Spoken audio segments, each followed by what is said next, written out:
my screen, yeah? Okay, just a second. It will be opening right now. And we can continue. So, okay, before it will be opening, so let me start to talk about the portion of the respiratory system. So in the case of it's also very logical to continue the part of cardiovascular with the respiratory system, and I will explain why. Because you remember that when we covered the part of the cardiovascular and when we covered the portion of the blood, yes, as one of the representatives of the connective tissue, we said there that one of the most important function of the blood is to carry the oxygen, yes, through the red blood cells, simply because we do have there the special type of the pigment protein, which we call the hemoglobin, which contains the part of the hem, and as a result can be attached to the part of the oxygen, yeah? So what do we have in the case of a respiratory system? It means that the respiratory system is the one which should help us to get this oxygen. And so mainly one of the important functions of the respiratory system is simply the exchange of the gases. And particularly this happens at the level of the of the um, of the alveoli. So let's see what are the main structures of the respiratory system, what part it is composed of, let's say like that. And let's see where do we have the gas exchange, how that happens, okay, at not only on the macro and the gross anatomy level, but also at the level of the microanatomy or histology. And here, first of all, what you see here is particularly the part of what are the main compositional parts or of the respiratory system. As we know, the organ systems are composed of the organs. And as a result, one of the most important part of the respiratory system, this is particularly the lungs, as you can see here, yes? Although we subdivide the whole respiratory system into two main parts, and that's what you can see particularly here. So we say that we do have the upper respiratory as well as we do have a lower respiratory pathway, yeah? So, or upper respiratory tract and the lower respiratory tract, okay? When we talk about the part of the upper respiratory tract, mainly we talk about the cavities which are propagating the portion of the air. And this air goes through the part of the nasal cavity, as you can see. So mainly it's the portion of the nasal cavity, as well as sure the region of the oral cavity can be also the region where the air is passing through. So as well as we do have the next portion, this is the part of the larynx. Although here you can see that they also identify the important cavity, which we call the pharyngeal cavity or the pharynx simply. And then the larynx is continued with the tube-like structure, which we call it trachea, or also known as simply the windpipe. Now let's see how it looks like. That's where we do have particularly the part of this structures, although the region of the nasal cavity unfortunately is not seen here, but I do have the other type of the book which is also uploaded for you there. This is the part of the most clinically oriented anatomy. As you remember, we used it at the very introductory portion. Here I want to show you the region of the nasal cavity first, okay, how it looks like and what it is composed of. All right, and then to continue with the other parts. And here particularly in the part of the head,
Can you hear me, guys?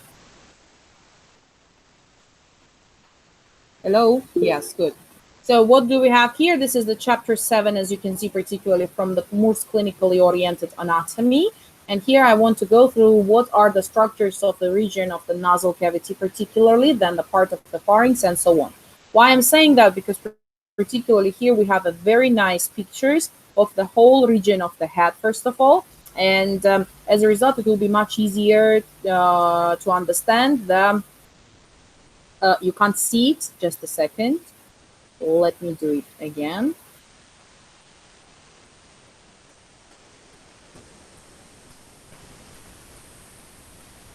Can you hear me now?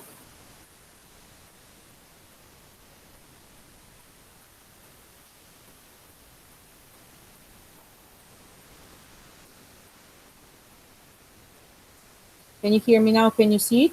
Good. So as a result, in the part of the most clinically oriented anatomy, we can see here the part of the nasal cavity. In just a second, let me open it, please. And I will show you what I mean.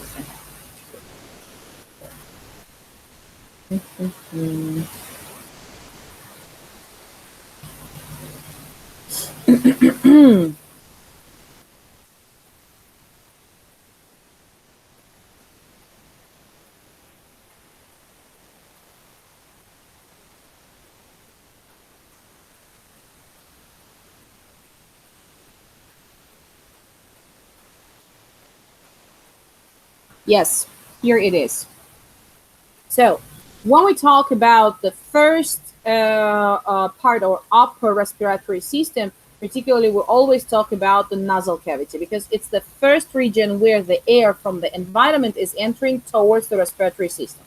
One important thing what we need to remember about the nasal cavity is that it has the several type of the functions. One of the most important function is that it is the protective function. Why? Because we know that as the air is passing from the atmosphere, it means that the whole respiratory system, even if it is comprised of the internal organs, it is simply exposed to the environment. Yes, and exposition to the environment means already that this particular organ system should have a very good protection um, against the invaders, against the pathogens, and against the different types of the impurities from the respiratory, from the air. As a result, the very first structure which you see here, this is the part of the nose itself, and what I want you to remember is that the nasal cavity sure is the part of the head region, yes? As a result, it means that the bony structures which are comprising the part of the nasal cavity, they will be represented as the bones of the cranium simply. Normally, we subdivide the whole cranium into two main parts, and this is the part of the visceral cranium and the part of the neurocranium. That's what you can see also in this particular book.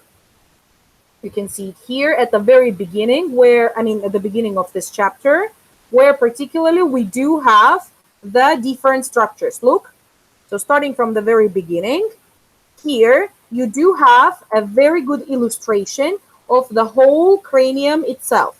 So starting with the lateral view of the cranium and then going down, here you can see also the part of the inferior view. So you can see that the region where we do have a cavity for the region of the brain and the part of a brain stem, that's what we particularly call the neurocranium. So most commonly here, the types of the bones that we have, these are the flat type of the bones which are surrounding the whole cavity from the superior parts as well as anterior and posterior parts. These are and the lateral parts. These are particularly the flat type of the bones. In the case of the floor of the neurocranium, as well as the part of the visceral cranium, are mainly composed of the type of irregular bones, because you will see that they don't have particular let's like that shape there. You know, all of them are having the different types of the shapes. You know, so as a result, when we continue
Okay, can you hear me back again?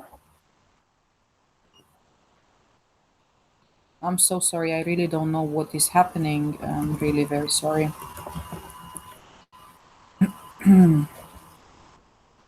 Okay, let me open our textbooks and start the presentation also.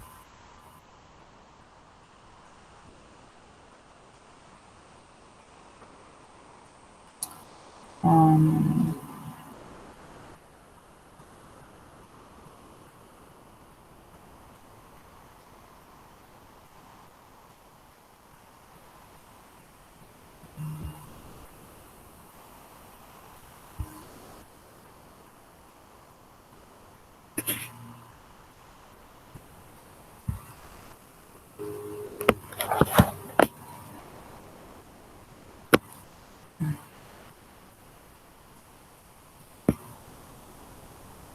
okay, here is my screen, please.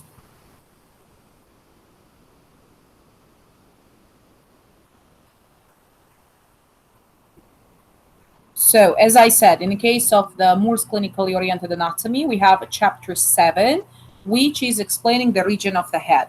And as I said, the part of the head is composed of the bony structure, which we call the cranium, composed of two parts. This is the viscerocranium and the neurocranium. Important thing that the types of bones which we have in the composition, as I said, are the flat bones. This is mainly the part of the neurocranium, and also the part of the irregular type of the bones, which are seen particularly in the floor of the neurocranium, as well as the whole viscerocranium. So let me show you first of all of the aspects, how they look like. I mean, the part of the cranium from all of the sides, okay? Because we need to remember what types of a bone we can find here, because it will be also used as a part of an oral cavity there.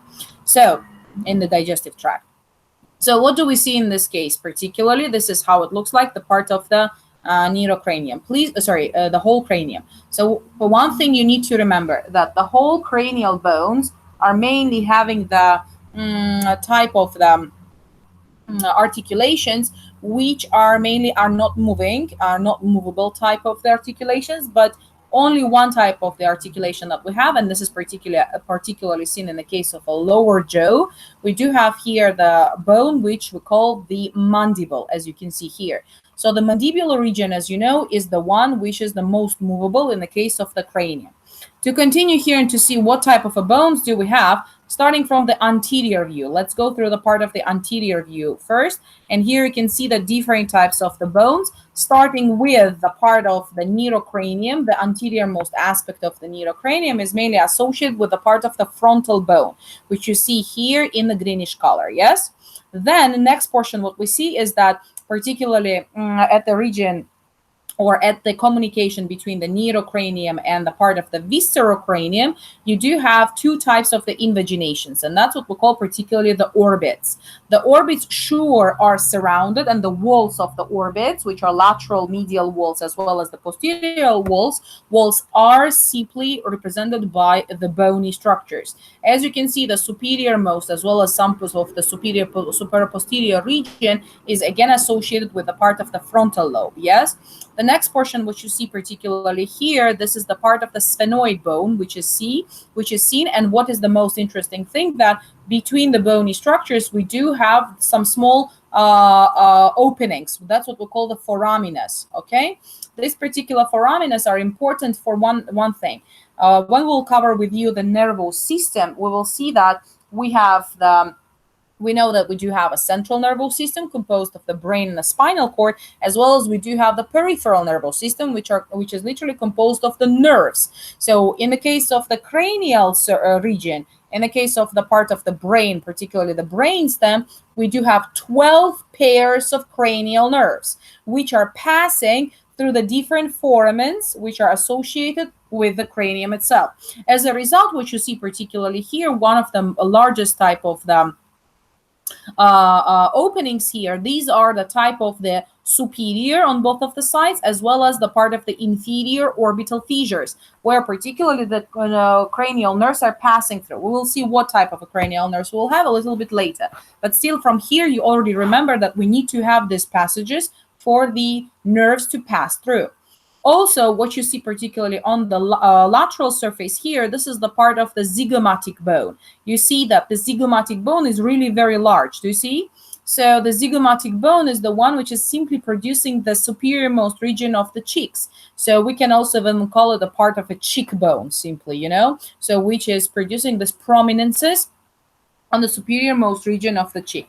Then we do have one of the most interesting bones, particularly for the dentistry students, and this is the one which you see in the purple color, and this is our maxilla bones. So what is interesting in the case of the maxilla is that particularly here on the inferiormost part of it, we do have the sockets for the maxillary portion of the teeth. Yes, so simply for that's what we simply also call the upper jaw or superior jaw. So this is the one which is produced by the maxillary bones. Although the maxilla does not produce only the region of the oral cavity and the part of the sockets of the teeth, but it also, as you can see particularly here, it has the small projections which are superiorly associated with a part of the frontal bone here, and these are the ones of the frontal processes of the maxilla bone. Do you see? On both of the sides.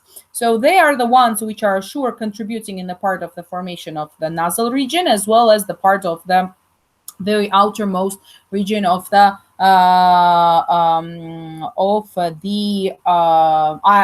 eye socket, or simply the part of the orbit. That's what we call it.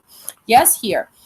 Also, there are some smaller type of the structures at the region of the orbit, and this you can see here on this both of the sides in the yellowish color. That's what we call ethmoid bone. But what is interesting about the ethmoid bone, you can see that as it is irregular type of the bone, you can see that it's not only seen at the level of the orbit, but also at the nasal region. So particularly the whole nasal cavity is also represented by the portion of the ethmoid bone. Plus, you see that ethmoid bone here has a perpendicular type of the projection, which we literally call the perpendicular plate of the ethmoid bone. This is the one which divides the nasal cavity, the bony part of a nasal cavity, into two regions. So as a result, here we have, that's what we call the nasal septum. Although the ethmoid bone, its perpendicular plate, is not dividing the whole nasal cavity into two parts.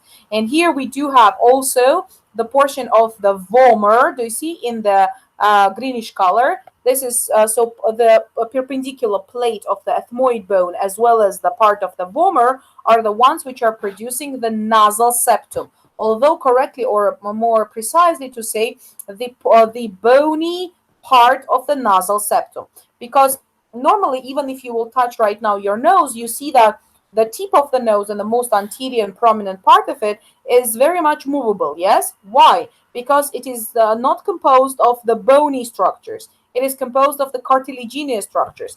That's why when we go back to the part of the nasal region here,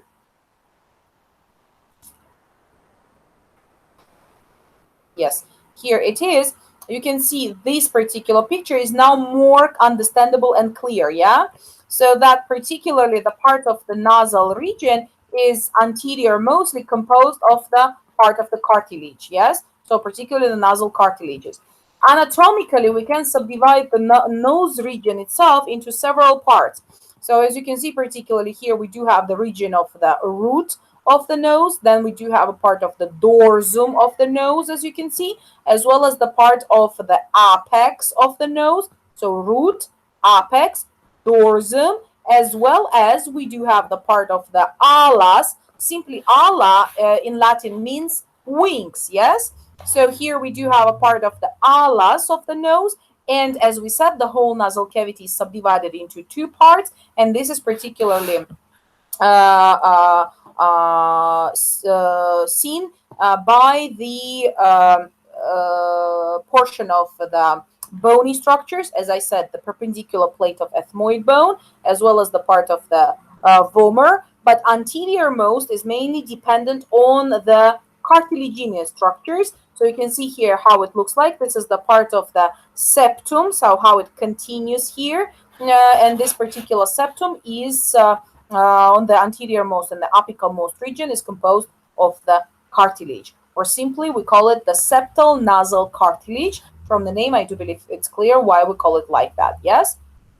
Now, to understand, before coming back to the nasal region, let me show you how the other type of the bones are seen, particularly at the region of the skull, of the cranium. Yes.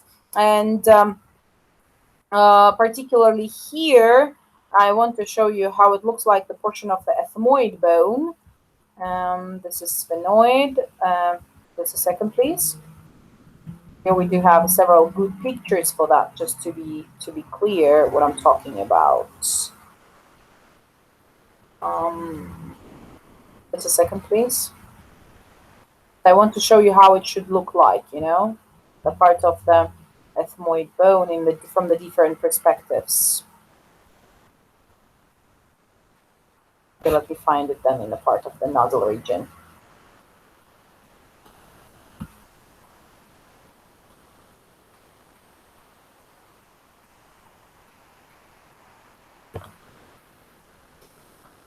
So this particular picture is not that easy to understand, but I will explain what do they show you. First of all, this is normally the lateral view of our nasal cavity. But what does it mean? Like, let's make it more specifically. Look here, what they show you in the picture B. Imagine that one of the nasal cavities is simply cut here. So this is the longitudinal type of the section through the part of the, for example, the right nostril. Okay. So, and as a result here, we can see itself the septum, which divides the part of the two nostrils from each other. So you can see here this vomer, which I told you how it looks like. Do you see? Here we do have a part of the perpendicular plate of the ethmoid bone, as we said. And so these two structures are comprising the bony septum. And anteriorly, we do have a part of the septal nasal cartilage. Yes, as we said already. Now, what is also contributing into the formation of the nasal region? So first of all, this is the part of the nasal bone. That's what you can see here. Or it is also very well seen in the previous pictures, which I will go back to show you, how it looks like. As well as you can see here that even the part of the maxilla, yes, more interiorly, is having particularly the formation of the nasal crest of the maxilla, which is also producing mainly the part of the inferior-most region, so particularly the portion of the floor of the nasal cavity, as well as here we do have the part of the palatine bone, which is the small bone, but I will show you how it looks like. And here particularly we do have also the nasal crest, which is passing through the inferior-most region of the whole nasal cavity itself. Yes? Now, what is also important in this case to remember is that if, for example, we will imagine that we take off the part of the whole nasal septum, and that's here in the picture A, they show you what you will see. So although it is from the internal structure and the lateral wall is seen here, yeah, so imagine that this is from the interior, what do we see? The parts of the bony structures. And here comes again the continuation of the perpendicular plate of the ethmoid bone. You can see how it is very much irregular here, and that's how it looks like. And these are these projections, yes, into the internal region of the nasal cavity. As the result here, we do have this turbine-like structure. So like they are, how to say, it's not the straight bone, you see, but it has like a projections, we call them also even the part of the turbines. So what are they? These are the conchas. So we do have here the superior concha, we do have here the middle concha, and we do have here the inferior concha. Although the ethmoid bone is the one which produces the part of the superior and the middle concha. The superior concha is really very interesting. Why? Because here we have a special type of the epithelium. Do you remember when I was talking about the epithelium, I told you that according to its functions, we can subdivide it into simply lining epithelium. Yes. We can subdivide it into the glandular epithelium. We also can subdivide it into the myoepithelium, as well as we can subdivide it into the neurotype of the epithelium. So particularly the neuroepithelium here is represented as the olfactory epithelium. So the part of the smell, this is one of the important senses of sense modalities which are propagated through the cranial nerves. Particularly, this is the first cranial nerve which we'll study with you guys later. But as you can see, particularly here on this region of the superior concha, we mainly have the representation of this type of a neuroepithelium. And as the result, logically, the part of the ethmoid bone, the superior most part of the ethmoid bone, is also contributing in the formation of the floor of the cranium. But you will say, how? Let me show you back again this particular picture and the part of the cranium, please. Okay. Mm. So the part of the superior aspect, it will show you here very well. So look, this one is the very good picture of what I'm talking right now about. Imagine that, not imagine, this is the cross section through the neurocranium. Although we were talking right now about the visceral cranium, particularly nasal cavity, but we saw that particularly the ethmoid bone not only giving us the perpendicular projection, yes, down towards the nasal cavity, but it's also producing some part of the floor of the neurocranium. And that's where you can see this yellowish colored structure. That's how it looks like. That's what we call the cribriform plate of the ethmoid bone. You see? And particularly for cribriform plate, you can see even here. Do you see these blackish colored structures? You know what are they? These are simply the foraminas. So they are a holes through which the part of the innervation is from the neuroepithelium, from the superior concha of the nasal cavity, is going up and ascends towards the region of the brain. Because even if it's the nerve, it still needs to convey the information towards the brain. Yes, because the nerves are not the ones which are understanding and making the information like analysis of the information, but we literally can simply feel the smell, feel any other type of a sense modalities like touch, pressure, I don't know, pain, temperature, and so on, with the help of the brain itself. Yes, it's just the propagatory information which comes from the region of the nasal cavity, and as a result, it should be propagated towards the part of the brain. Till now, was it clear what I said or not?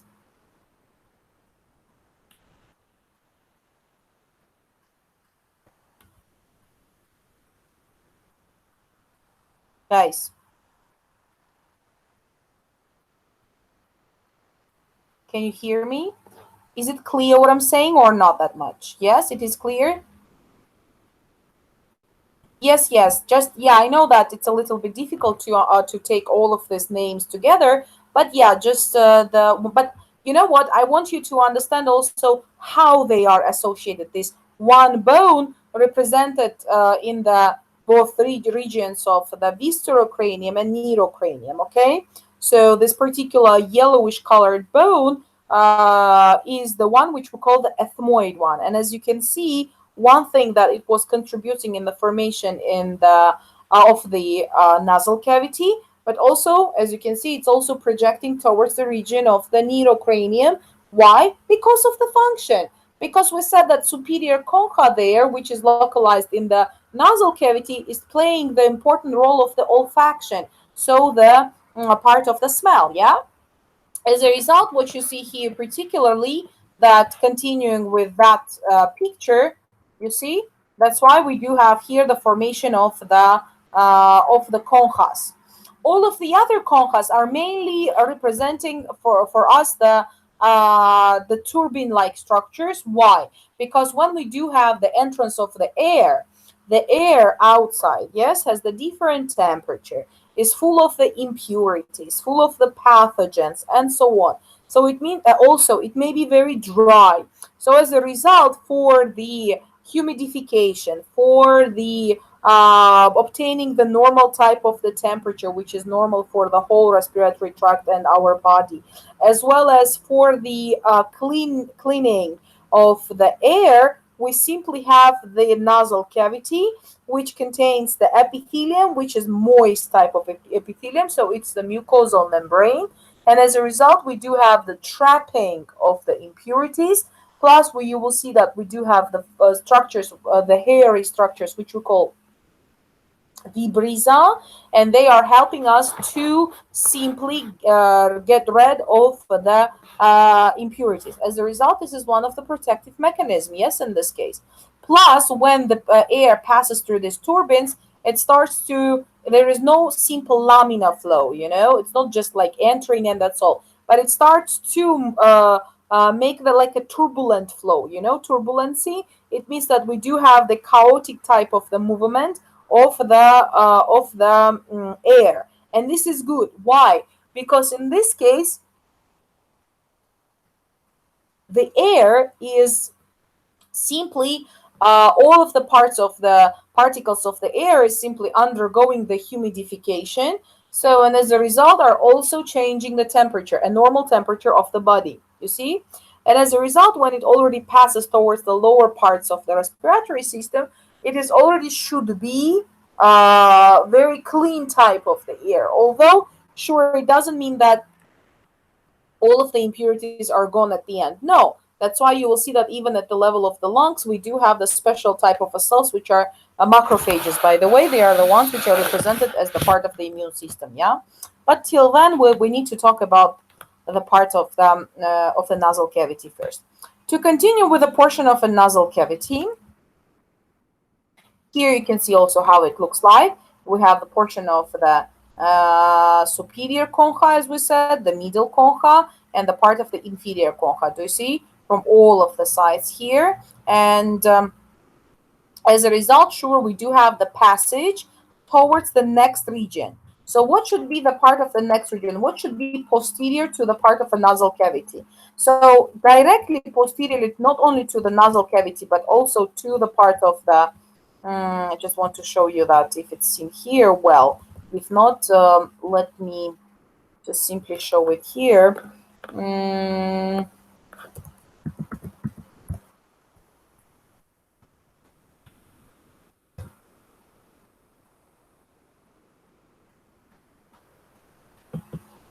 Okay, here's a schematical representation of all of the cavities at the region of the viscerocranium.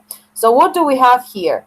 So nasal cavity is then opening into the space which we call the pharynx. Although pharynx is subdivided into nasopharynx, the one which is directly opening to the part of the nasal cavity. We do have oropharynx, which is mainly opening into the oral cavity, as well as we do have the part of the hypopharynx, or also known as laryngopharynx, as you can see. Why? Because when we talk about the respiratory system, do you remember we said we have nasal cavity? Okay, we had the part of the larynx. Do you see? This one is the larynx. But before that, you still have the pharyngeal portion. Do you remember? And that as a result, when the passage of the air passes through the part of the pharynx, it should be normally entering towards the region of the larynx, and only after that, it can enter towards the trachea. You see? You can also see particularly this picture, how it looks like. So the same idea. You do have this region, which we call the pharyngeal region, okay? So nasopharynx, oropharynx, and laryngopharynx, as you can see here. Now, why it is important for us to know? Because in this case, we need to remember what are the structures where the air passes through, yes? Because one thing is that when we will talk about the gastrointestinal system, gastrointestinal system or digestive system, one important thing will be when we do have the swallowing of the food, for example, yes, so deglutition. In this case, what is happening with the passage of the air? It's also important to remember, because you see that the part of the pharynx is literally, let's say, like that. Shared by the oral and the nasal cavity, yeah? So as a result, to continue here, what we saw is that out of all of the structures, only after the passage of the air towards the part of the larynx, we see that next part we do have a portion of the trachea, and then the trachea is subdivided into different types of the bronchi, you know. So we do have the primary bronchi, we have two of them, then they are subdivided into the secondary bronchi, then the tertiary bronchi, and we do have the bronchioles and so on. And let's see what are the structures. To be honest, I have a very nice presentation which I will also upload for you guys, because I truly believe that the respiratory system, we need to go through it very, very thoroughly. And here particularly we do have the part of this presentation which I will show you, and I will also sure give it to you. This is personally my presentation, which I was working on a very long time ago. Um,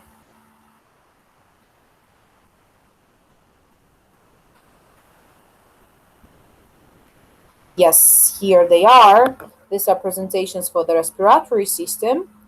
I will download it and will upload it on your drive particularly, where I want us to go in the very much details of the region of the respiratory system, okay?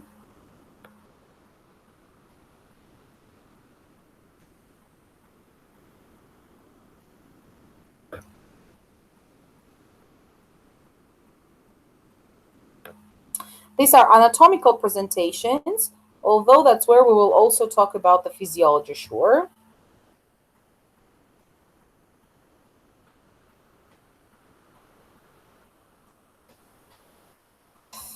So let's go through, and here we do have a very first presentation with a part of the nose.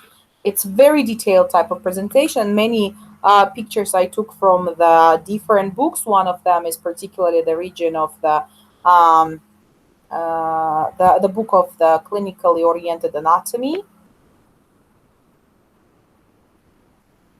So yeah, here again, the part of the nozzle structures. Here you can see the part of the external nose, which is really very easy to understand. That's why I will not stop to talk about that. But what is important for us to remember is that as soon as we do have, as I told you, yes, in the anterior most and the apical part of the nozzle region, that's what we particularly call the vestibule. So where the air enters for the first time, that's where particularly we do have a hair-like structures, which I told you, which we call the vibrissae. Why do we need it? Because here particularly we have the filtration, the first filtration of the air. Yes, going through, these are the different represent the different types of the bones. But one of the most important idea is that what are these bones here? Yes, and as we saw, particularly the first one was the nasal bones. Do you remember the small ones which were represented on both of the sides? The second one is the part of the frontal processes of the maxilla, as you remember I told you. Then we do have a part even of the frontal bone, as well as we do have the part of the nasal septum, bony parts of a nasal septum. And I told you in this case it is produced by two type of the structures, and these were the vomer and the part of the perpendicular plate of the ethmoid bone. Now, next thing, what do we have as the part of the skeleton of the outermost region of the nose? Yes, and here we said that mainly it is associated with the cartilaginous structures, and as a result we simply subdivide these cartilaginous structures into several parts, as you can see particularly here. Yeah, so we do have the part of the two types of the lateral cartilages, as well as, so here you can see them particularly. So as well as we do have the portion of the two alar cartilages. So as well as we do have the part of the one septal cartilage. So two of them here, two of them here, and between of them we do have the part of the of this septal nasal cartilage. Yes.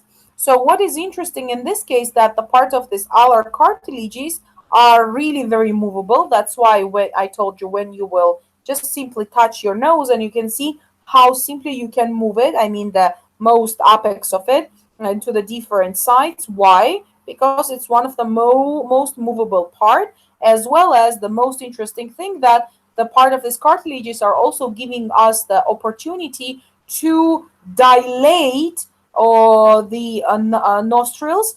For example, when we want to get more amount of the air. Yes, so we start to dilate them and simply forcefully inspirate, so get the air inside of the respiratory system, more amount of the air for particular period of time. Yeah.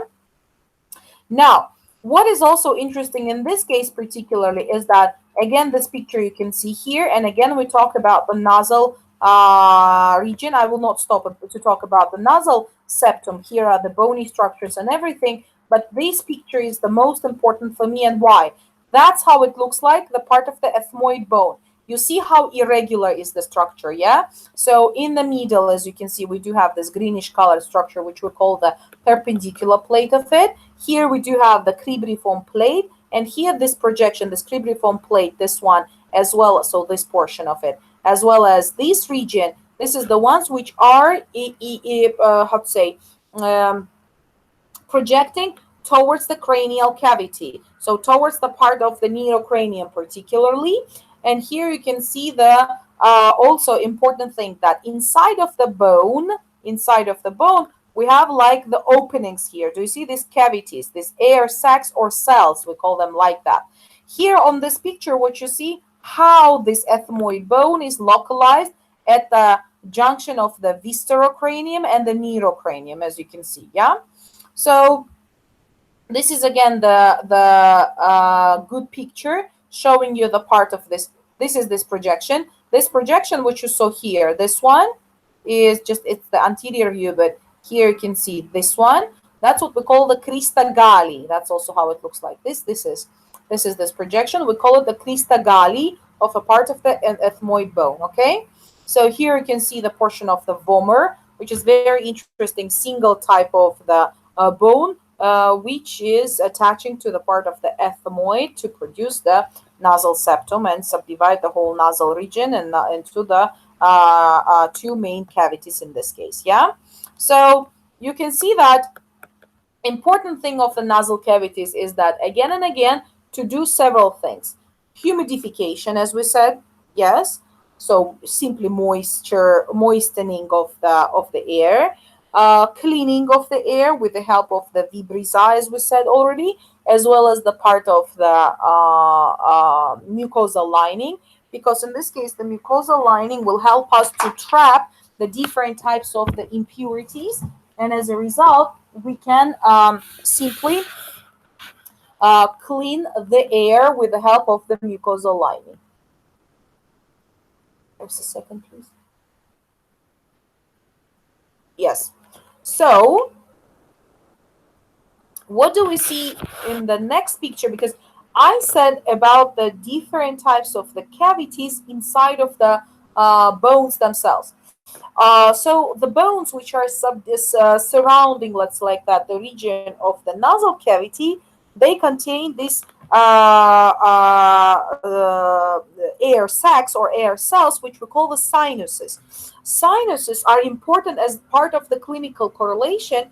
And what are they? Let me show you. I have it a little bit there.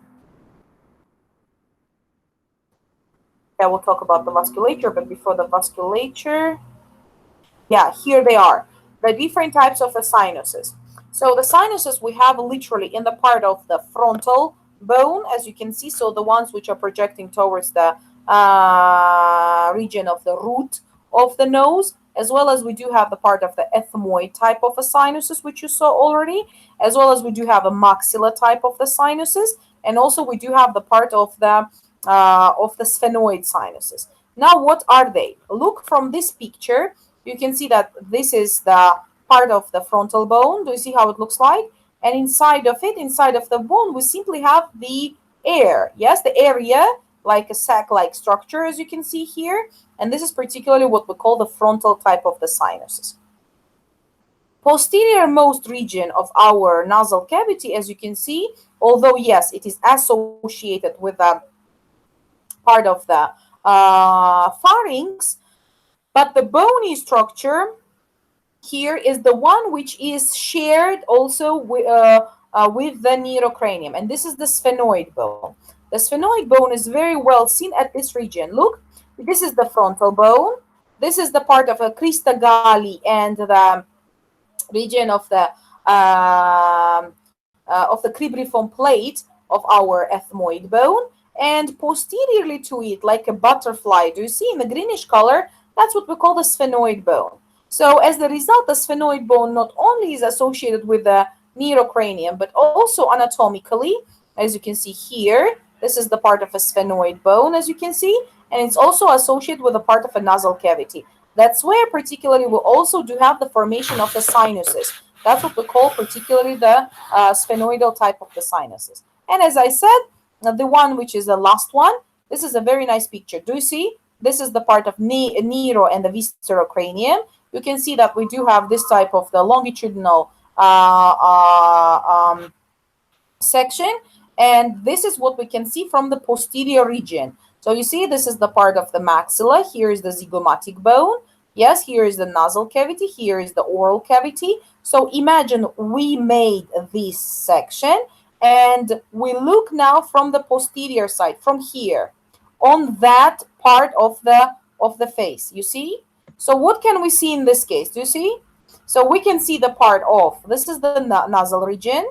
Okay, you can directly identify the part of the teeth, particularly the molar type of a teeth. And as a result, here, more superiorly to it, we do have the part of the nasal cavity, as well as the part of the maxilla bone. So maxilla, which is also seen again in the purple color here, contains also a very large type of the air sacs, which we call the maxilla type of the sinuses. Do you see? So here is the maxilla one.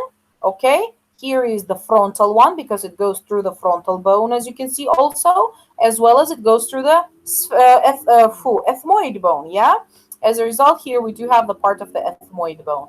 This one, this particular structure, this is the part of the one of the nasal cavities, so one of the nostrils. You can see the part of the inferior concha here, yes, how it looks like, as well as you can see the part of the middle concha here, how it looks like in this case, and the uppermost region where you do have the part of the superior concha. On the other side, you do have the part of the orbit, so the eye itself, which is not interesting for us right now. For us is mainly this particular region is the most important. Okay, till now, is it clear what I'm showing you or not?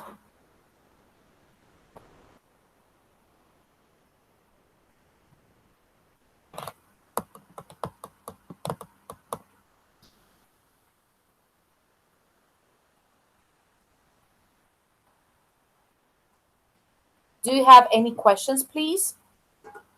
Or I can continue.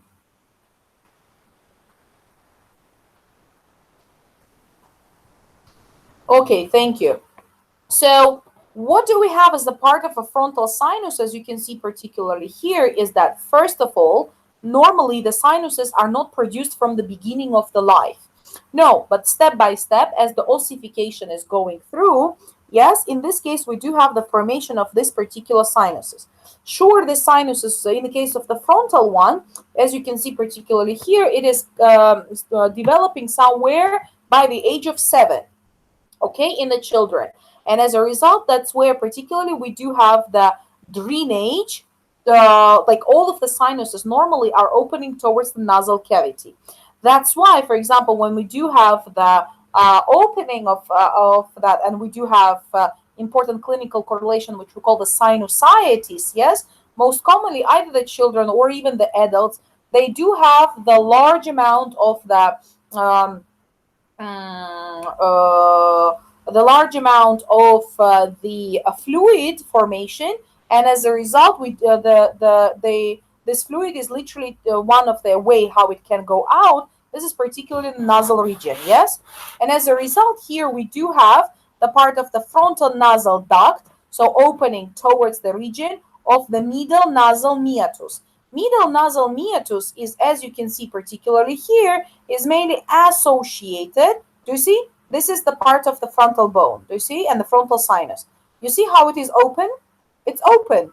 And it enters towards the middle nasal meatus. Why? The one which is surrounded by the part of the middle concha. Do you see? Middle nasal concha.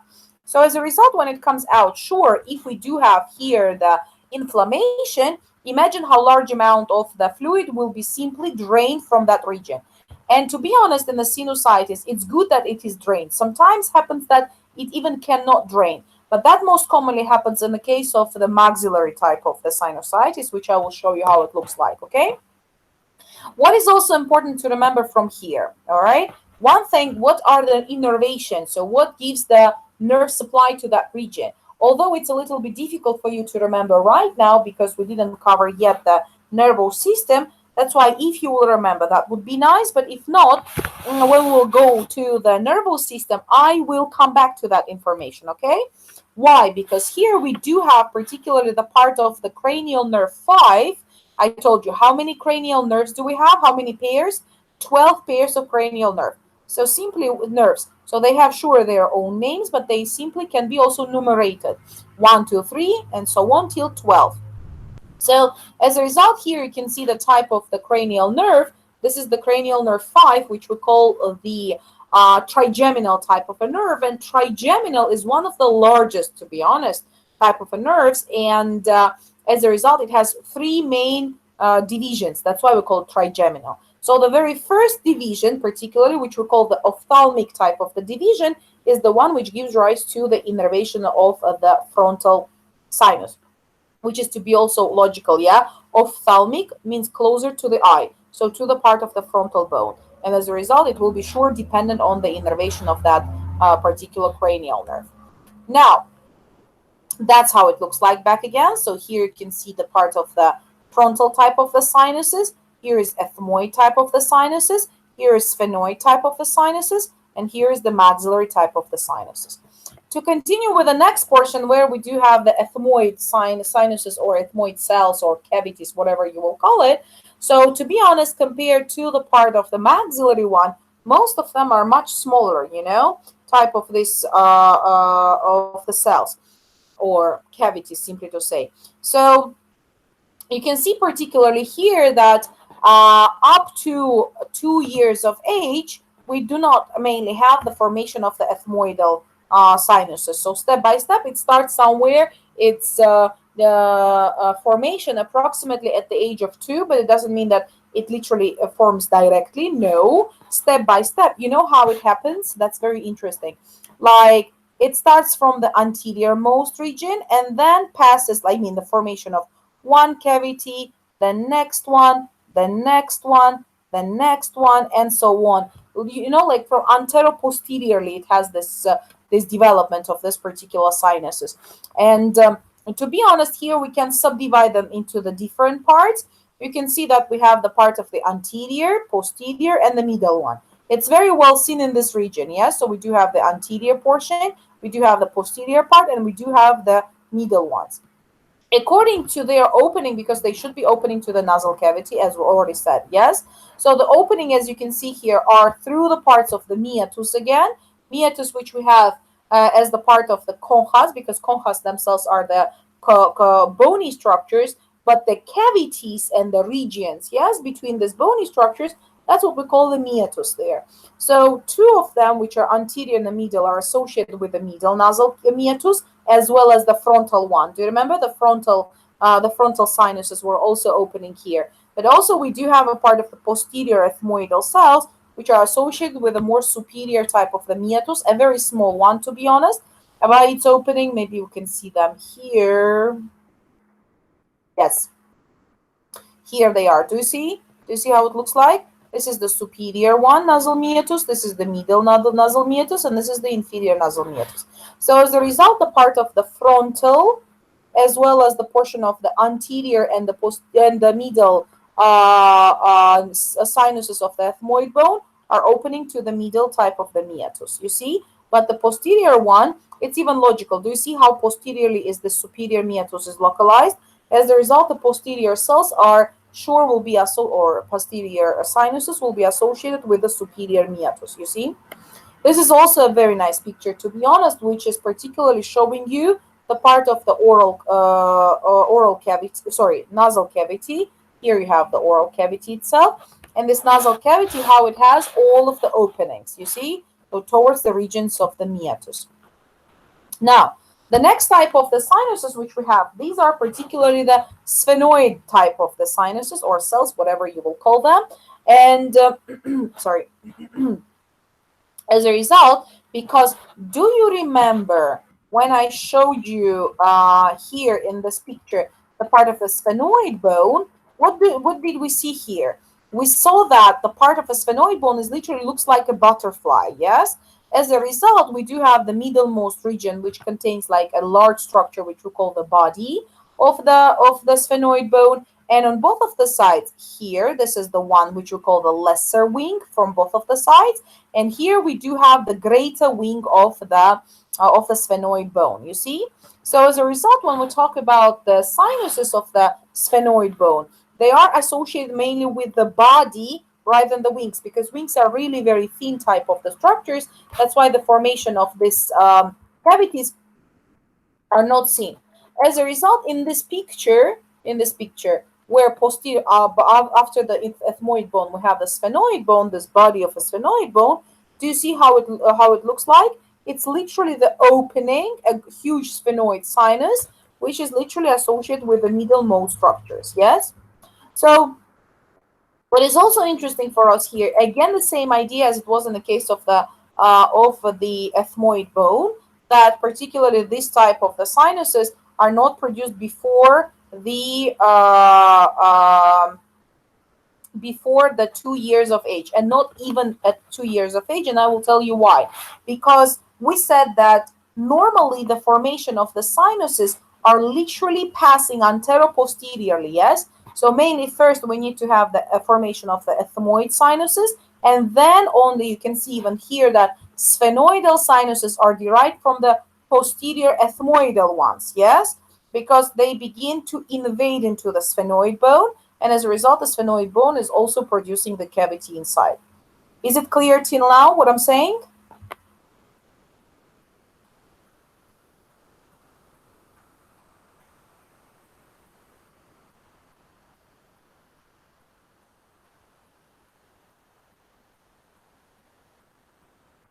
Good. So then let's continue. The last one, but not least, what we have, these are the maxillary sinuses. As I told you, compared to the maxillary ones, all of the others are much smaller. So as a result, we say that the maxillary sinuses are the largest type of the sinuses in this case. And again, they are also associated with a part of the middle nasal meatus, as you can see particularly here. And the most interesting thing is that there are the different regions of that, because it's a large one. Imagine the whole cavity, yes, which is surrounded by the different bones. And starting with the very first part, you can see that we do have the apical region of the maxillary sinuses, which are associated with a part of the zygomatic bone. Do you remember the zygomatic bone? This, I told you, this cheekbone, the upper part of the cheek, yes, there, as well as the part of the base itself, sure, will be associated with a part of the nasal cavity. Why? Because if you will see from here, do you see this is the floor of the nasal cavity, and particularly at this region, we do have also the base of our maxillary sinus, and that's how it looks like. You can see here. And the part of the roof and the floor, which we have, in the case of the roof, I do believe it's understandable that it all will be associated with also superior most structure, which we call the orbit, yes, so which will be on the upper side of it. And the part of the floor, I do believe it's clear that it is mainly associated with a part of the maxillary bone, particularly the regions of the teeth, as you can see here.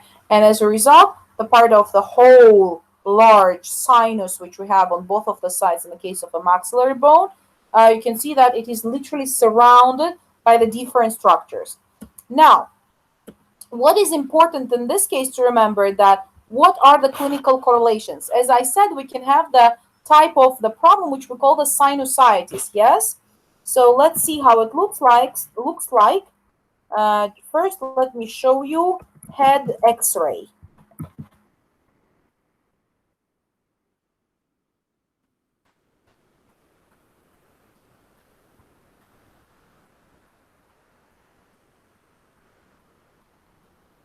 This is the one which shows you the anterior view. What can we see in this case? we can identify the different cavities, yes, in the bony structures. Okay, the uppermost here we do have these flat bones. That's why it's literally the ones which are associated with the neurocranium, as we understand. Here, two large projections, sorry, two large openings. These are the orbits. But what do we see? You see, very close to the orbits, we do have, you remember here we have the part of the frontal bone. So very close to the orbits, we do have a large like cavities there. And these cavities are the ones which we call the frontal sinuses. So these frontal sinuses are the ones, how they look like. Do you see? They are very easy to understand even in the on the x-ray. If the frontal sinuses are here, plus here is the nasal cavity, as you can see, on both of the sides, here and here, do you see these openings? These are the maxillary sinuses. So this, why? Because they are not, if they would have contained the complete type of the bone, then we would never see these cavities inside, yeah? So it would be just a whitish type of a colored structure, and that's all. You would not see anything in this case. But because we do have these cavities, the largest ones, the most anterior ones, are seen very well. I just want to show you it even better, to understand it from different sides. X-ray.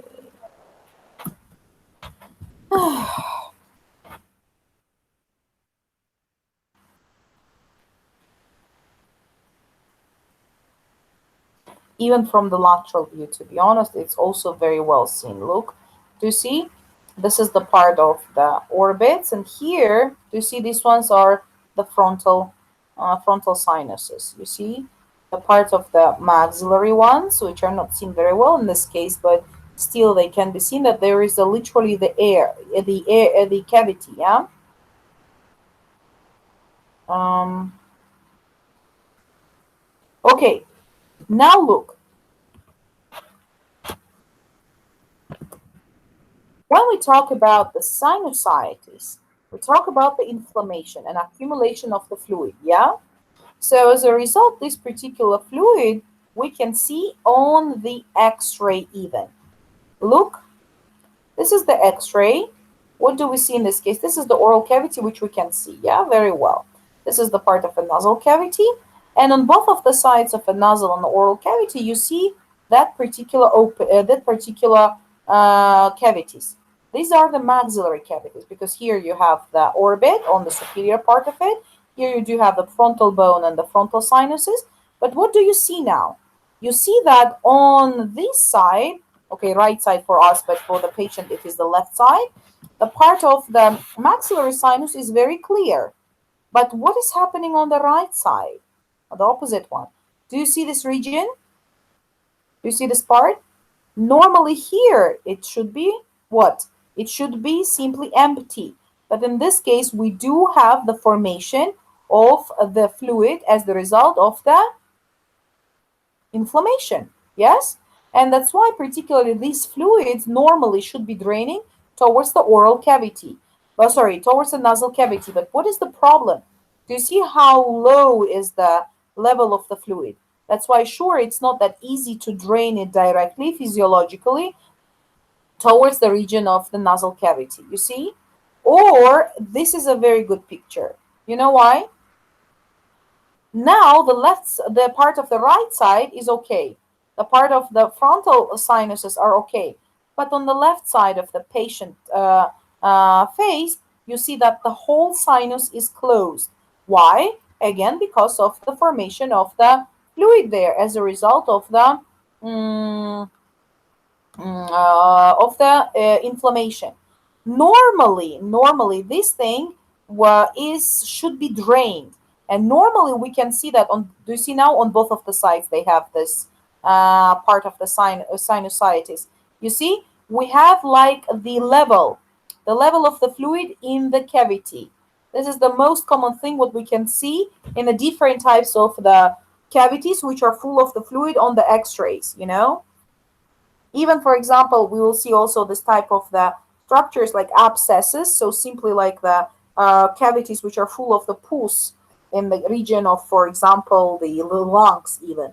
And we can see that there it will be also whitish. If it is open, it means that it's already draining. It comes out, you know? And as a result, here we do have the air region, so level between the air and the fluid. You see how it looks like? I do believe it's clear, yeah?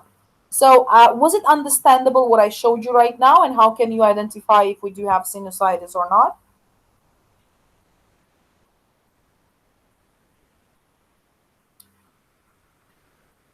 Because when we are asking our patient to make the x-ray, sometimes we can find something additional. And particularly when we talk about the x-ray of the head, or at least even the part of the oral cavity, we can sometimes see the maxillary type of the sinusitis. And I want you to see it and to understand that this is a problem. Although maybe you cannot treat it, but there are the specialists who can do that. So ENTs, to whom you should send the patient. Okay? So because although maybe the different specialists are saying like, okay, it's not my part to work, but that's not the truth. Okay? Everything in the medicine is very much connected to each other. That's why when you will see simply the part of the x-ray, I want you to understand that there is some problem. For example, the sinusitis, the sinus is not seen very well, and as a result, you can at least give the advice to your patient to simply visit the part of the ENT, for example, you know. Is it clear till now? I do believe it was understandable. Good. Now let's go through the next portion, the next part of the respiratory system, what we have, and also have a very nice presentation for that.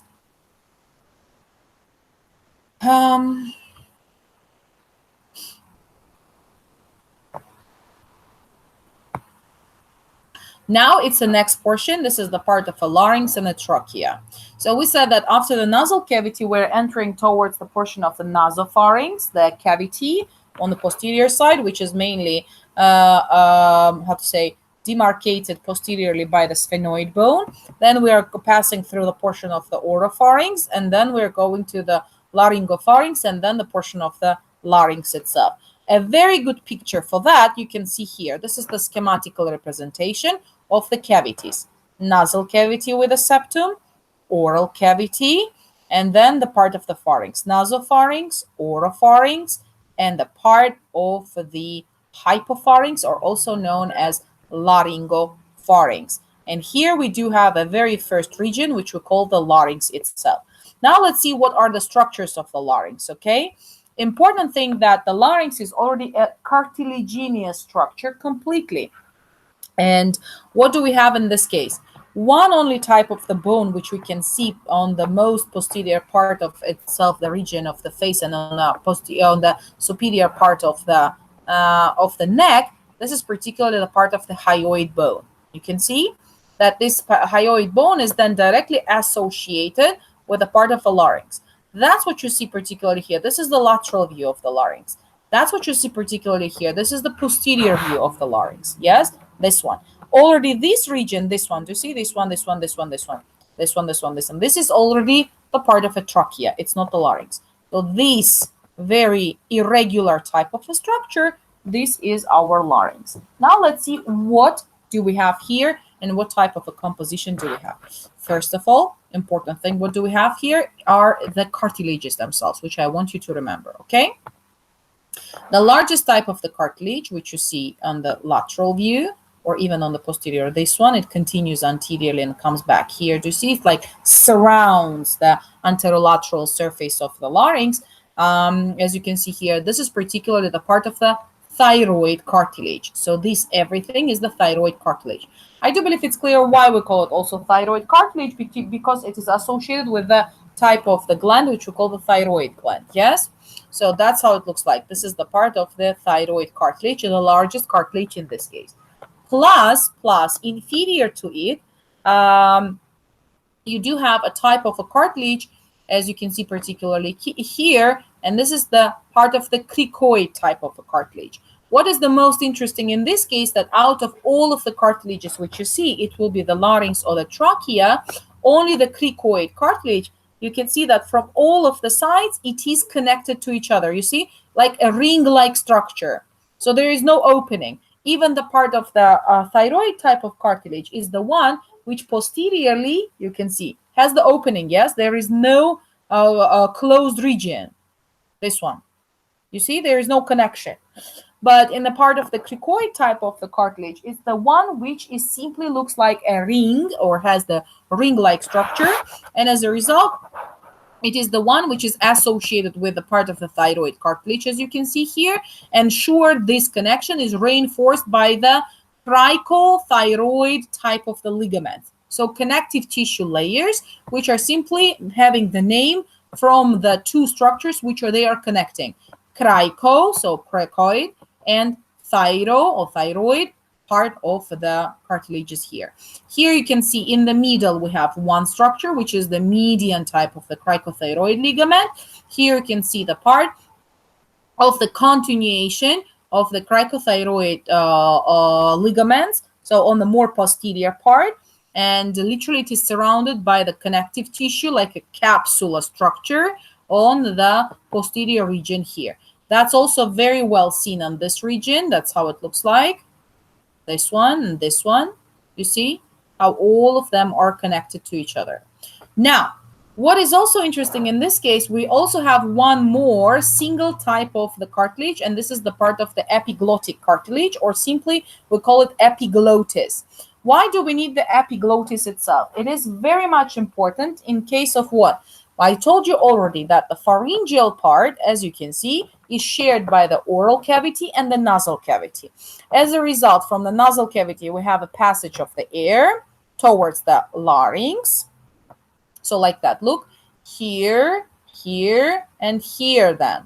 But in the case of an oral cavity, we do have the passage of the food during the swallowing, so deglutition. So it passes from oral cavity towards the pharynx, towards the even the hypopharynx, and then enters to the esophagus. So here you see that we have the opening, and as a result, to prevent the passage of the food towards the respiratory system, one thing what is happening, we have the during the deglutition, we will see that we have the closure of the nasopharynx, as well as we do have the closure of the larynx. How we can perform that closure? In this case, we do have the part of the epiglottic cartilage, which is helping us to prevent the passage of the food towards the respiratory system. These are the three types of the single cartilages, the ones which are unpaired, simply to say. Yes, so we have one thyroid, one cricoid, one epiglottic type of a cartilage. On the posterior side here, but better seen on that picture, again, this is the thyroid, as you can see, this is the cricoid, as you can see, but on the posterior side of it, that's what you can see here. This is the posterior side. Here we do have a portion of the epiglottis, how it looks like. Yeah, here is better seen. Look, this is the part of the thyroid. This is the part of the cricoid, as you can see here. And now it comes three pairs of a very small type of the cartilages. Two of them, so one pair, that's what we call the arytenoid type of the cartilage. As you can see, the arytenoids are literally looks like the pyramids, or they have triangular type of the structure. Yes. And what is interesting that, okay, the part of the superior most region, that's what we call the apices, so the apex here. And then we do have the part of the base in this case. Now, in the case of the base, it is very much interesting. Why? Because at the region of the base, you can see here, we do have the projection, which we call the vocal process. Why? Because we remember that with a portion of the respiratory system, one also important thing and one important type of the function which we have, this is the formation of the sound. So simply our like the speech which is formed literally at the level of the larynx. And this particular structure, we call them vocal cords. Is it seen here or not? No, here it is seen. Look, this is the part of the vocal cords. Do you see this one and this one on that regions? You see how it looks like? Here it is unfortunately not seen, but that's okay. So, but here it is seen very well. So particularly the part of the most prominent region here, these are the vocal processes of the arytenoid cartilage, and two more pairs of a smallest type of the cartilages are more superiorly localized to the part of the arytenoid, as you can see particularly here. These are the corniculate type of the cartilages as well as the cuneiform type of the cartilages. If I remember correctly, here I had the picture for them.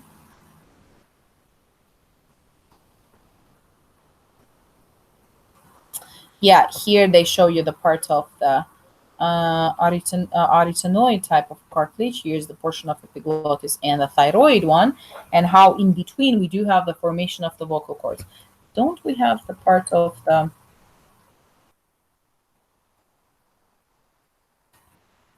other cartilages? Ah, here it is. Here it is. I believe how it looks like. Yes, look. So this is the best picture what we can see. So these are the movement of the part of the vocal cords. So between the vocal cords, you can see particularly here, we do have the passage, which we call the glottis, as you can see. So according to how the parts of this cartilaginous structures with the connective tissue structure are moving, away from each other or vice versa closer to each other, and how do they vibrate, that's where particularly we have the formation of the voice, simply in this case, you see, as well as the very interesting thing that as the result you see here the part of the epiglottis, how it is connected, and as a result simply the epiglottis covers this region, and we have the protection from the passage of the food towards this region. So what I want you to remember from this part are that what are the structures, what are the cartilages, please, where do we have the vocal cords, okay, that are main things what I want you to remember, and the ligaments which are surrounding it. This is the main thing, literally what I want you to remember, okay? As a part of the continuation of the larynx, we do have a part of the trachea, and the trachea is really very interesting. And why? First of all, here you have a very nice picture, again, nasal cavity and oral cavity with a part of the pharynx here, and then we do have the portion of the larynx. But the larynx then continues with the windpipe, or that's what we call the trachea. The trachea is a very simple type of the structure, to be honest, and it's very well seen in this region. And what do you see here? You see that the part of the trachea is also composed of the cartilaginous structures, and this particular cartilages, we call them tracheal type of the cartilage. But as I said, in case of all of the cartilaginous structures, only the cricoid cartilage is the one which is a complete circle. In all of the other cases, these particular cartilages are not complete. This is very well seen on one of these pictures. Just a second, please. From the from the posterior view, you see cricoid cartilage, and posteriorly we say we have C-shaped tracheal cartilages. You see, they are very regular. They have the specific type of the shape. They have the specific type of the structure. But the most interesting thing in this case is that they are open. They are C-shaped. They are open on the posterior side. Now the question is why they are open on the posterior side. Because here, as you can see on the posterior side of the trachea, we have a very muscular type of the tube, which we call esophagus, which is the part of the gastrointestinal tract or digestive system, yeah, where the food, when it passes from the oral cavity and the oropharynx as well as the hypopharynx, it enters towards the esophagus. Normally, the esophagus is most commonly very narrow, it's not like a dilated tube. Why? Because it's the muscular structure, okay? It's relaxed. There is no specific type of the distension. But, for example, compared to the trachea is always open, yeah? Why? Because it is composed of the more rigid type of the structures, which is the cartilage. So that's why it is, we say that it's the windpipe, yeah? So it's like literally always open, always ready for the passage of the air. But posteriorly to it, we do have the esophagus. And then when the bolus of the food is entering towards the esophagus sure is distending to all of the directions. And as a result, also can be distending even towards the part of the trachea. A little bit, but still. And as a result, here on the posterior side of the trachea, it is simply devoided of the parts of the cartilages. Do you see? That's why we say that the tracheal cartilages are C-shaped type of the cartilages. Please remember that. Okay? So as a result, coming back to the part of our book here, that's what you can see, that anteriorly they show you how it looks like. I mean, the part of these cartilages, although posteriorly, as we said, is mainly, they are mainly associated with the part of the from the part of the like posteriorly they are simply open. Now, what is important for us here is when we do have the entrance or passage of the trachea towards the more lower or inferior regions, simply you saw that we started from the cranial part or head region with the nasal cavity, and even the part of the nasopharynx. So then we have the continuation and then the entrance towards the larynx and the part of the trachea. So mainly they are sure associated with the part of the neck region. But then the part of the part of the trachea is passing through the neck region and then enters towards the thoracic region or thorax part. Yes, and here particularly let's talk a little bit more about the thorax and what it is composed of. So what do we see? Do we have the picture here? Yes, but it's not complete one. Okay, let me show you the thorax.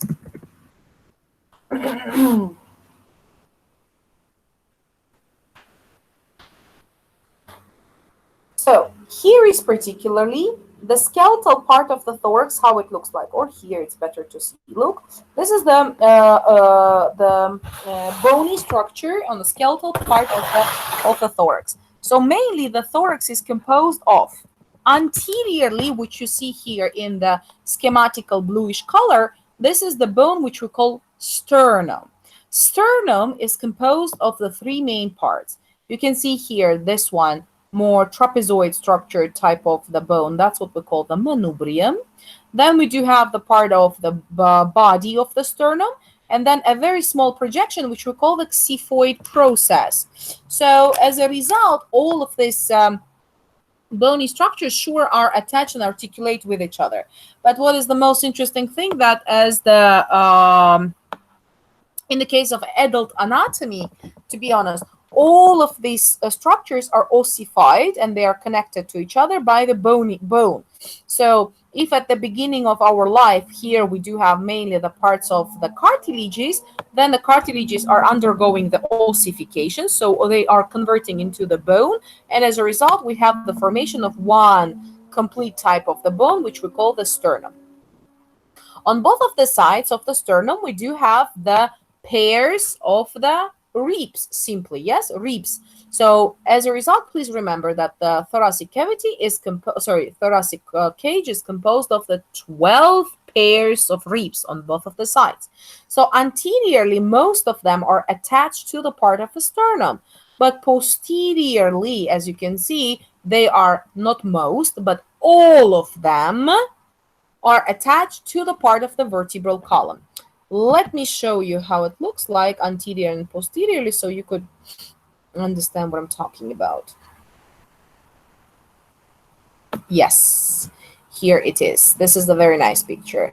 So where we do have here the part of the sternum and anteriorly their attachment, and posteriorly you see that all of the 12 pairs of the ribs are attached to the vertebral column, particularly to the parts of the bodies of the vertebrae. So now what is interesting in this case, normally, you can see that anteriorly, the rib is not directly attached, so the bony structure of the rib is not directly attached to the sternum. It is attached through the costal cartilages. The word costal means rib. So here you can see in the bluish color the costal cartilages. Why the costal cartilages are important? They are the ones which are representing the less rigid type of the structure, and as a result, they are giving some flexibility to the thoracic cage. Why do we need it?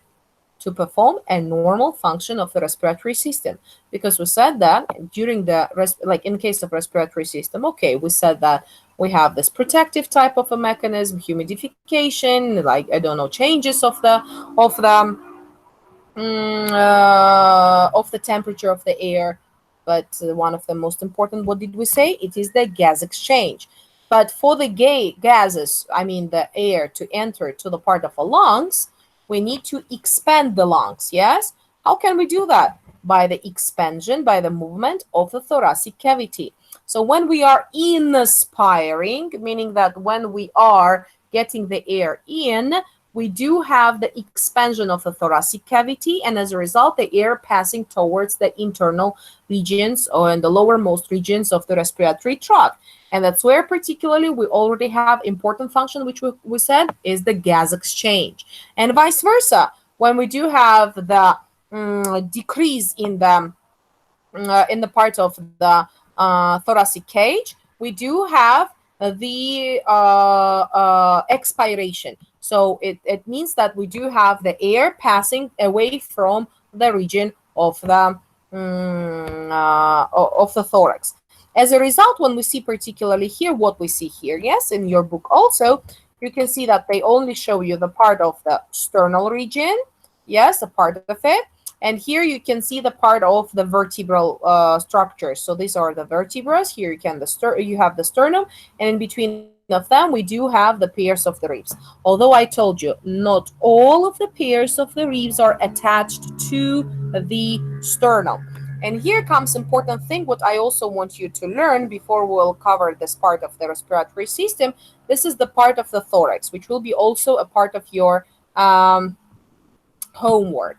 So what do we have here? You see, in the chapter 1, I need only several pages, but these several pages are important for us to know, okay? So these are, okay, overview of the thorax and the cavity and so on, and then it comes what I showed you right now, the thoracic wall. Do you see? So what it is composed of? As I said, the sternum, the 12 pairs of ribs, and the 12 vertebrae of the thoracic region of the vertebral column. So what do we have here? First part, what I want you to know that the ribs have their own classification. And this classification is dependent on the one thing. So there are two different ways how we can classify them. According to how they are attached to the sternum and what are the compositional parts. Okay, so what does it mean? Here what you see anteriorly, you see that some of the ribs are attached separately through their own costal cartilage to the sternum. That's what we call true ribs. They are most commonly first seven pairs of the true ribs are the ones which are true ribs. We also call that type of the ribs vertebrosternal ribs. Why? Because from one side, posteriorly, they are attached to the vertebral column. That's why vertebro. And from the other side, they are directly with their own costal cartilage are attached to the sternum. That's why vertebrosternal type of the ribs or true ribs. Now, the next ones, which you see here and here, these are most commonly the 8th, 9th, and the 10th pairs of the ribs. And they are false type of the ribs. What does it mean false in this case? Although, as you can see here, they're also attached to the sternum, but this attachment is not direct to the sternum. It is attached through the cartilage of the superior or adjacent type of the rib. For example, the 10th one on both of the side has its own costal cartilage, but it is attached to the 9th one.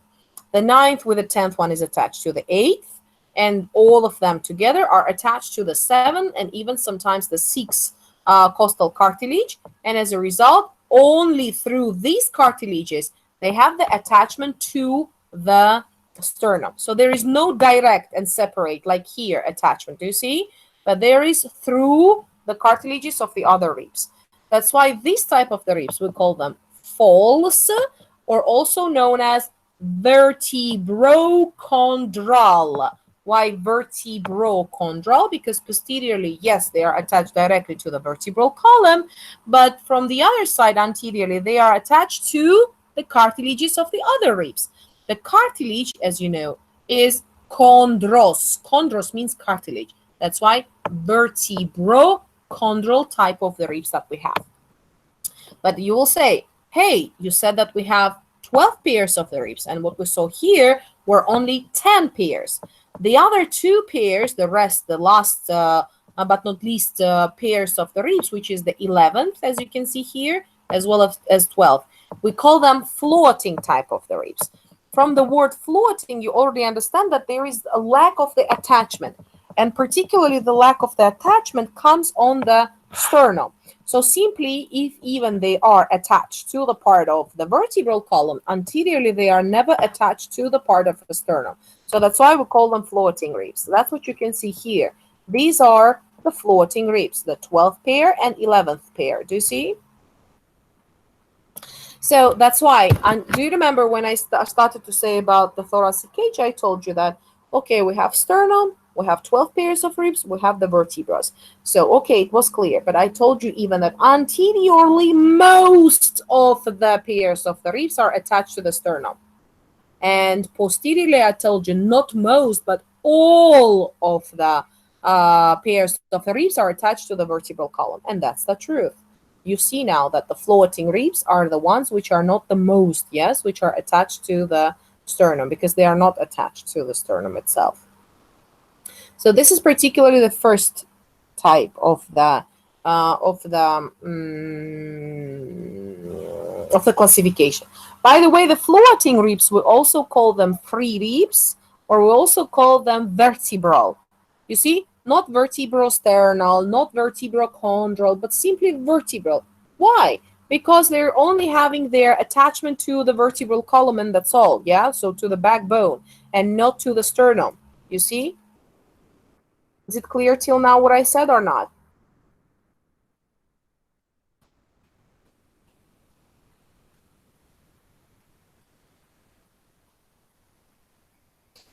Do you have any questions in this case?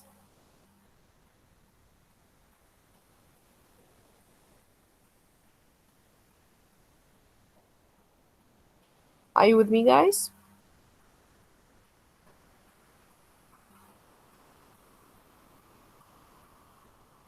Okay, then let's continue. The second type, or the second classification of the ribs, comes on their shape and compositional parts, and not their attachment to some different structures. So simply we subdivide the whole 12 pairs of the ribs into the typical and atypical ribs, okay? So normally we say that the typical are the ones starting from the 3rd pair of the ribs towards the 9th, including the 9th pair of the ribs. All of the others, the 1st, the 2nd, the 10th, the 11th, 12th, they are atypical. Now let's see, what does it mean? What is typical rib? Normally, the typical rib has 4 important features, which are very similar in every and each of the typical rib. One, that this is the head. That's what you can see here. Let me do it bigger a little bit. So this is the head. This is the very short part of the neck. Here we do have the part of the tubercle and the part of the shaft or a body of the of our rib. So in the case of the head, it has one of the most interesting things. You see, the head of the rib contains 2 invaginations to connect to the vertebral column, because the head of the rib is always localized posteriorly, so on the region of the vertebral column, you see? And here in between of them, so these are 2 articular surfaces which are covered by the cartilage for the good and smooth articulation. And in between of them, to subdivide that too, we do have a small projection, which we call the crest of the head. That's how it looks like here, you see? The next portion which you see here is the part of a tubercle. Tubercle is really very interesting because tubercle, as you can see, also contains the cartilaginous surface. Why?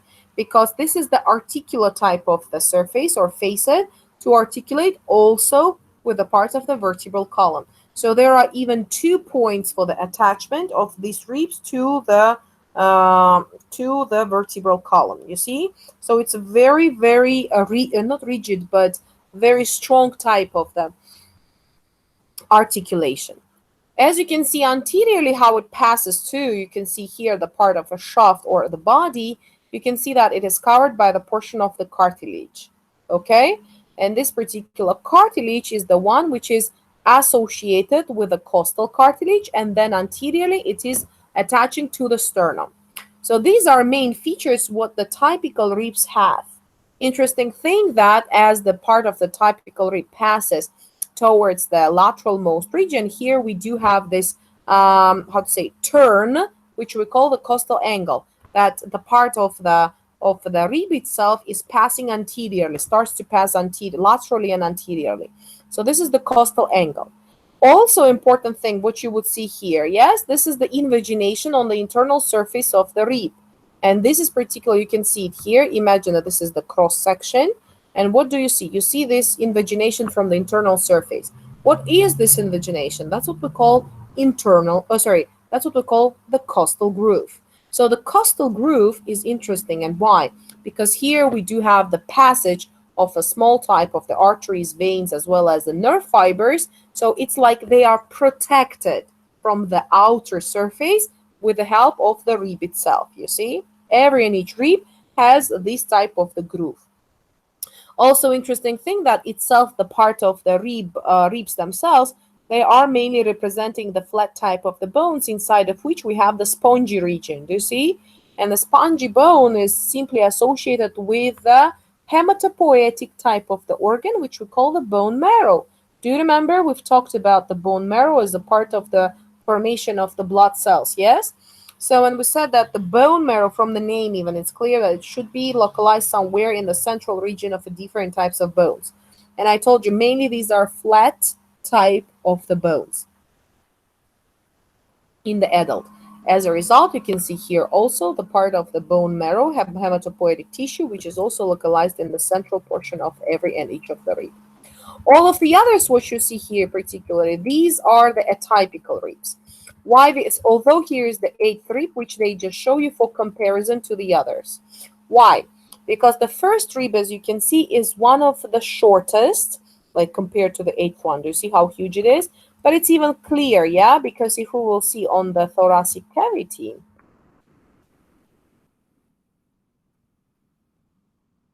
and the thoracic cage, what do we see in this case? We can see that we call this particular shape a dome shape. You see, this is the dome shaped structure.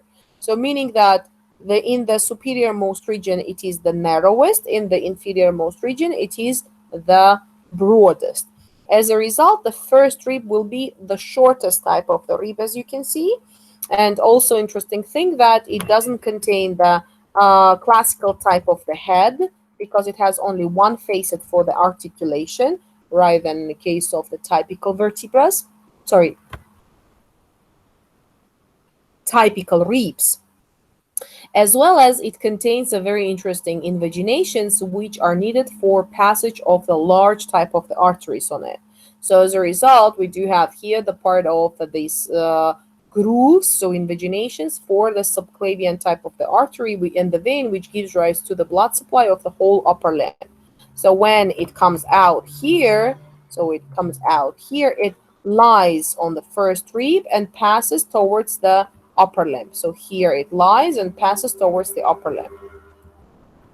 Now, the second type of a rib is also atypical, and here we do have a special type of the projection, which is mainly seen for the attachment of one of the most beautiful muscles in our body. That's what we call the serratus anterior muscle. This muscle is literally like the saw, has the saw-like structure. Let me show you how it looks like.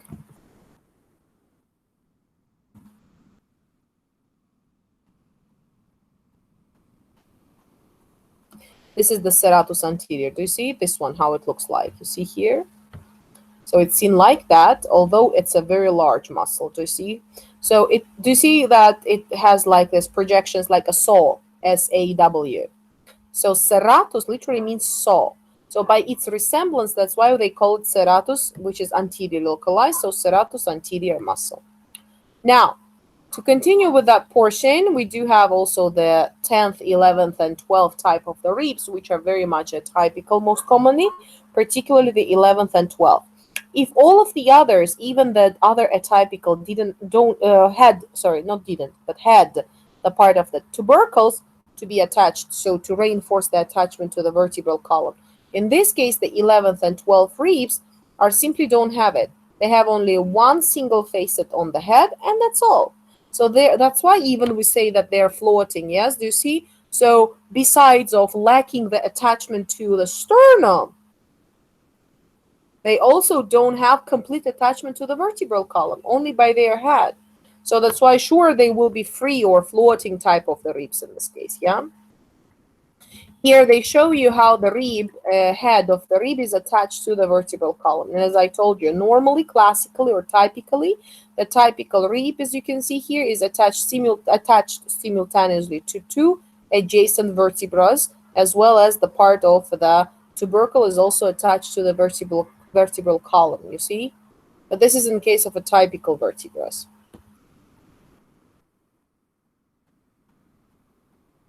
Here is the part of a sternum.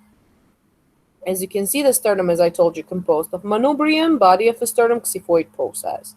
In between of them, there are still seen these linear structures, which are mainly associated with the joints. So when, as I told you, as the body of a child and even the adolescent is developing, we do have step by step the ossification of the cartilaginous structures here. But we still call this part where we have the manubrium and the body of the sternum connecting to each other, that's what we call the sternal angle, or also known as manubrio-sternal joint. In the case of the xiphoid process, which you see here, or xiphoid process, whatever you will call it, you can see that xiphoid process is associated with the body of the sternum also, and that's what we call the xiphisternal type of the joint. So these particular regions are very much interesting because they are like demarcations, for the region of the thoracic cavity and thoracic cage. On the lateral sides of the sternum, you can see these invaginations, yes? How they look like. What are they? You remember, we had the vertebrosternal or true type of the ribs, the ones which were attached to the sternum through their own cartilages, yes? So we had the first one there, we had the second one there, we had the third, fourth, and so on, including the seventh one, because I told you that the true type of the ribs, there are only seven, most commonly seven pairs of these ribs, yes? And the last one, the seventh one, as well, is very much associated with the xiphisternal joint. And particularly the other ones, the 8th, 9th, and 10th, are having their attachment to the sternum, but not directly, indirectly through the cartilage of that 7th rib, sometimes even the 6th rib. Okay?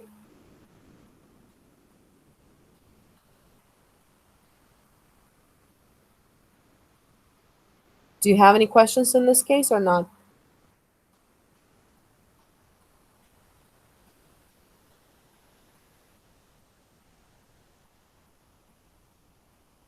The last thing what I want you to remember particularly here, these are the apertures. I told you it's a dome-shaped structure, yeah? So on the superior most region, we do have a part of the superior thoracic aperture, so opening, and inferiorly, we do have inferior thoracic aperture. Sure, the superior one will be the narrowest one. So what is this aperture composed of? I mean, or not composed of, but how it is bounded or demarcated. Anteriorly, you see the part of the superior surface of the manubrium. Posteriorly, this is the part of the vertebra. On both of the sides, this will be the first rib, yes? In the case of the inferior thoracic aperture, it's more interesting. Again, anteriorly, we have the part of the xiphisternal joint or xiphoid process of a sternum. Posteriorly, we do have, again, the part of the vertebra, particularly the 12th thoracic vertebra. And on both of these sides, so laterally, we have anterolateral region and posterolateral region. Posterolateral region is associated with the surface of the 12th and 11th ribs, which I do believe it's clear. But anteriorly, what do we have? We do have the part of the costal margin, yes? The costal margin is the structure which is produced by the costal cartilages of the false type of the ribs. That's what you can see here also, you see? So these are the costal margins, how they look like, and they are the ones which are producing the mainly anterolateral type of the region of the sternum. Okay, I do believe that till now, more or less, it was clear, yes? On Tuesday, I will continue and we'll finish with the explanation of the thoracic region, and not for the thoracic, sorry, the part of the respiratory system with the microscopic anatomy as well as the part of the physiology. Okay? Thank you very much. Do you have any questions, first of all?